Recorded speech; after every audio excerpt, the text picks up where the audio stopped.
I stumbled upon yoga to save my life, basically, and I knew that I found something special, he said. And it's taking me on a totally different path than I originally planned. After a quick warm-up, Blazayevsky folds over himself, the top of his head resting on the creaky boards beneath him. The soles of his feet rise into a bright blue, cloudless sky. He lifts both arms, vertical against his torso, until he's in a full unsupported headstand or Niralambasheshasana, as the pose is called in yoga speak. Around him, birds chirp, water laps against the rocky shore, and a raft of wild ducks floats past him. It's a scene far removed from the brutal landscape of war that led him to this moment. I served in the Marine Corps for 5 years and worked on the president's helicopters, he says. After 9/11, I joined as a contractor with a lot of different government agencies. I was traveling extensively to Iraq, Afghanistan and some other countries. In order to stay alive, Blazayevsky says, he internalized a hyperarousal, hyper-fight or flight mode, one that constantly made him feel on high alert. When you're in the middle of nowhere in Afghanistan, it's the middle of the night, and mortars start coming in and exploding through the roof, he recalled. People are shooting at you, attacking you, you can't see who's the good guy and who's the bad guy. You are trained to keep running into danger when the bullets are flying at you.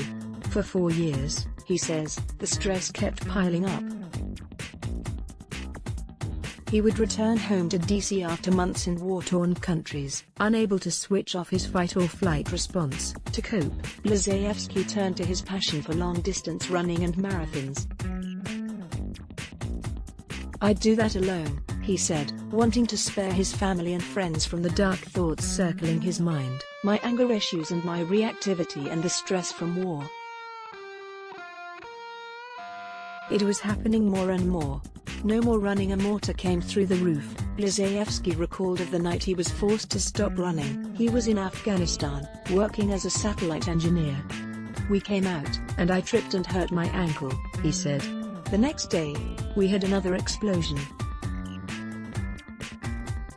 It knocked me unconscious. I woke up and had several injuries and pieces of shrapnel in my ankle. That's when, as a runner, it stopped for me. When Blazayevsky returned home, a new battle awaited. The enemy, the turmoil in his own mind. When I couldn't run and couldn't deal with my stress, it was taking me to a dark place, and suicidal thoughts were creeping in, and I knew that wasn't okay, he said. Marine turns to yoga isolated from his military community and struggling with deep bouts of depression. Blazayevsky contemplated suicide. It was a really dark time for me, he said. I just wanted to stay home. His roommate offered to take him to a yoga class, but yoga was not something Marines did. We consider it something only girls did and definitely made fun of it, he recalled. My roommate pretty much dragged me to a yoga class. I went kicking and screaming. In 2008, a 2-hour Friday night yoga class changed his life. I got my butt kicked, and I was sitting in a puddle of sweat, he said, smiling at the memory.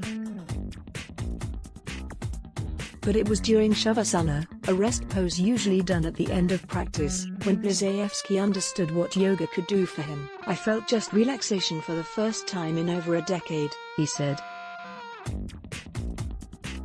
It really was the point in my life where everything started to change and I knew there was hope out there for me. Blazayevsky dived into his new practice with the spirit of a Marine. He went to yoga every day for 6 months and then enrolled in a 200-hour teacher training program in upstate New York. A teacher said the best thing you can do is to share the practice that you're learning, especially in war zones, he said. So that's exactly what I started doing. VE-Toga equals Veterans Plus Yoga. Blazayevsky returned to his contracting work, living most of the year in forward operating bases. If we had firefights or anything went on that was a high-stress day, I was teaching yoga, he says. We were in the dirt just doing the practice, and the students were coming. Even these big special forces dudes were coming and like, "Hey, what are you doing over there?" "I'm doing yoga and meditation." Blazayevsky realized he had become a gateway for his military colleagues to discover the healing effects of yoga. "I wanted to prevent suicide, and I know yoga is one of the coping mechanisms that I can teach," he said. So in 2015, Blazayevsky created VE Toga, a non-profit that works to bring yoga, meditation and healing arts to military veterans and their families. A yoga program for veterans. At the core of VE Toga is its grueling 200-hour teacher training program designed for the military community. For 2 weeks, students from all over the country converge in the DC area for 15-hour days jam-packed with lectures and workshops. During the training, they learn how to teach to a population suffering from trauma, depression and post-traumatic stress. They also examine how to adapt poses for students with physical disabilities, injuries or prosthetics, and how to integrate emotional support dogs into the practice. The students themselves, they don't feel judged for having a prosthetic. They don't feel judged for not being able to put their foot on their head. They're just there with others like them, and they just let go, and they learn, and that's where the real yoga starts, Blazayevsky said.